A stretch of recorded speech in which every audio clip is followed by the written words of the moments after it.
Всем добрый вечер. Я хотел бы сделать заявление, принести свои извинения за сказанные свои слова.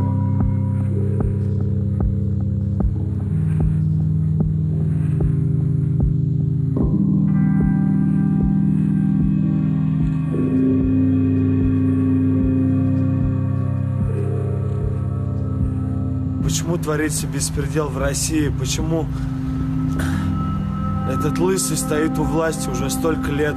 Почему все это происходит? Почему эти кадыровцы, эти беспредельщики за деньги, которые готовы на все? Почему творится этот беспредел на Руси? Кто за это ответит?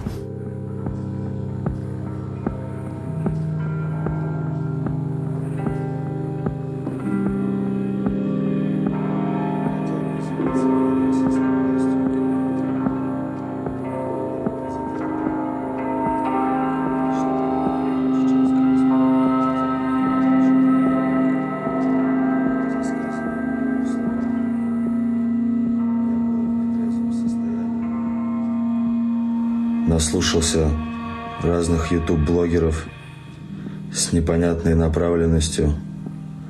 Мое сознание было затуманено, разум был одурманен. Я не контролировал, что говорю. Это полный бред.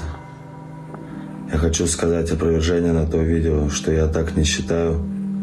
Слава России, а не Украине. Прошу прощения у всего российского народа и у российской власти.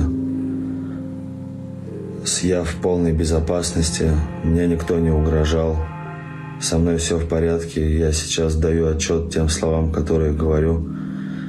И хочу сказать спасибо за то, что мне дали еще шанс, несмотря на то, что я наговорил очень много гадостей. Еще раз прошу прощения у всего российского народа и у российской власти. С моей стороны не будет больше такой глупости,